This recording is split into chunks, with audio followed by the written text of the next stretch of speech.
Good morning, brothers and sisters. This is Keith Thompson, and I wanted to make this really quick video.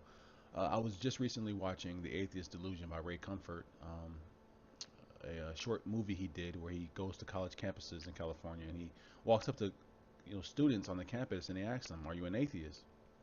And that's how he begins his conversation with the person. And I just took note of as to how secure these young men and women were when they would pronounce that they were indeed atheists.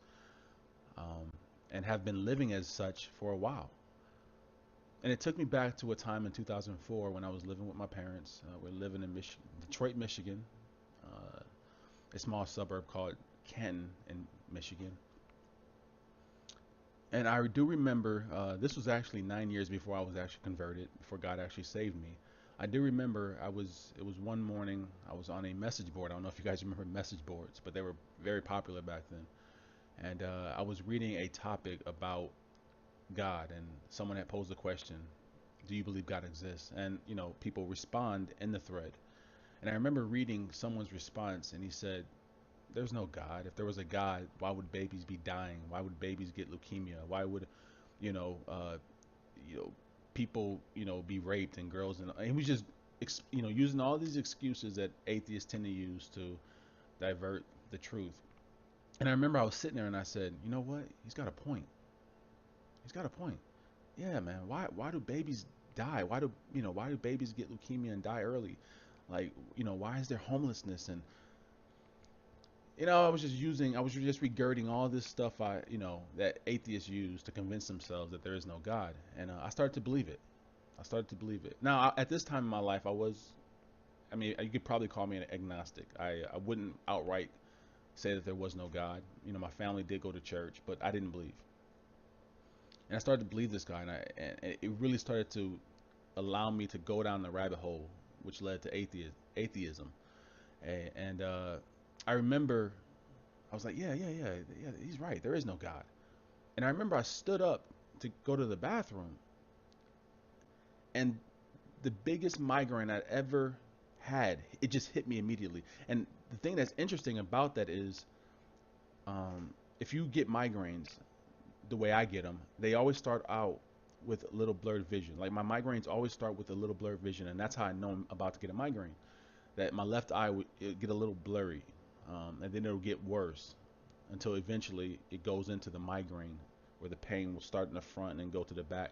And that's typically how migraines have worked for me. But this instance, when I stood up, I just got hit with one of the biggest migraines. It was just complete pain. It skipped all the steps and just went right to the pain. And I'm like, what is this? What is this? My head was throbbing. It hurt.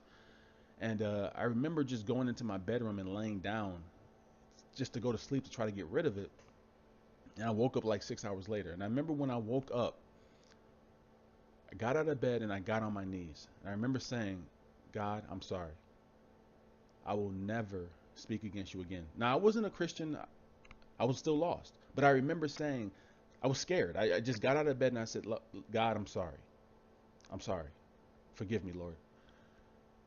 And I don't know why I attributed the migraine to God, but I do not take away God's sovereignty in that. Okay.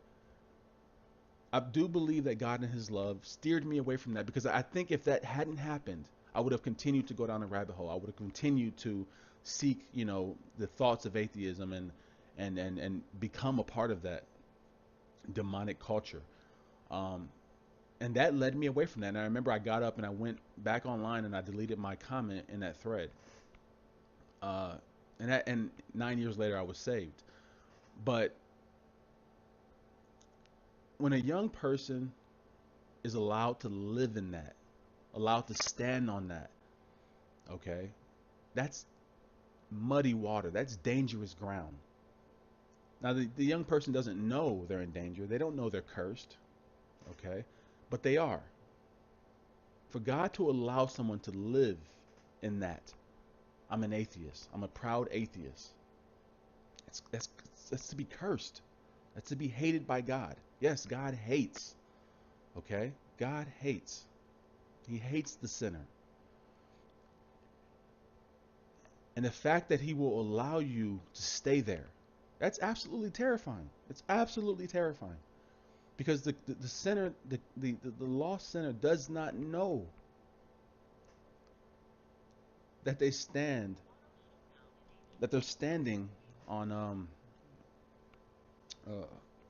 a surface that's going to cave in on them. They have no idea.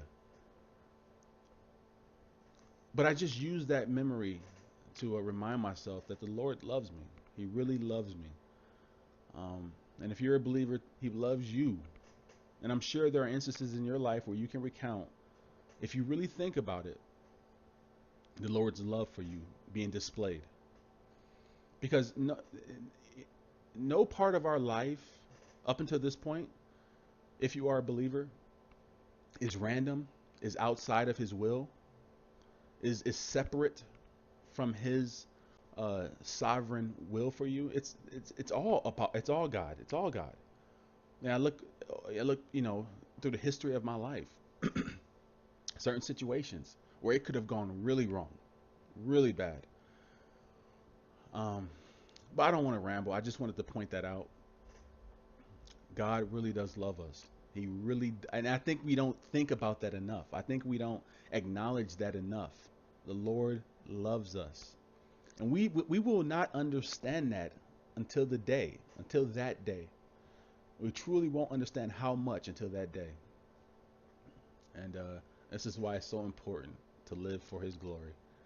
Can you imagine that day when we pass on and we see Him, and it's not a frown, He's not angry, He's not telling us to depart.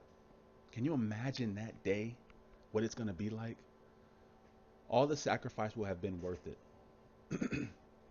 It will have been worth it. So I hope you guys have a blessed day. God bless.